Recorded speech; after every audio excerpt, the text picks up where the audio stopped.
மதகளித்த தோள்வலியன் நந்தகோபாலன் மருமகளே நப்பெண்ணாய் கந்தங்கமழம் குழலி கடை திறவாய் வந்து எங்கும் கோழி அழைத்தனகான் மாதவி பந்தல் மேல் பல்கால் குயிலினங்கள் கூவினகான் பந்தார் விரலி உன்மைத்தினன் பெயர் பாட செந்தாமரை கையால் சீரார் வளையொளிப்ப வந்து திரவாய் మగిழிందు ఏలోరెంబావాయ్.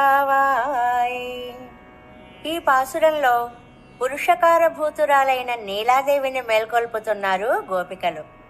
ఏనుగులతో పోరాడగలిగి మదగజం వంటి బలము కలిగి మదగజ సంపద కలిగి యుద్ధంలో శత్రువులను చూచి వెనుకకు జంకని భుజబలం కలిగిన నందగోపుని కోడలా, సుగంధభరితమైన కేశపాసం గలవో నీలాదేవి, తలుపు గడియ తెరవవమ్మా. అంతటా కోళ్లు కూస్తున్నాయి, వినిపించడం లేదా?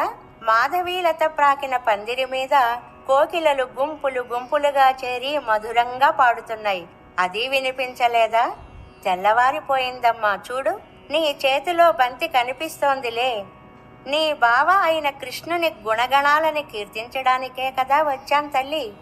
నీవు ఆనందంగా లేచి వచ్చి ఎర్ర తామరల వంటి నీ చేతులతో అందమైన కంకణాలు గలగలలాడేలాగా తలుపు తెరు తెల్లి అంటారు.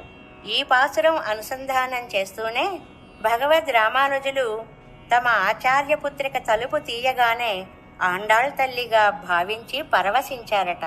అందుకే వారికి తిరుప్పావై జీయర్ అనే పేరు వచ్చింది.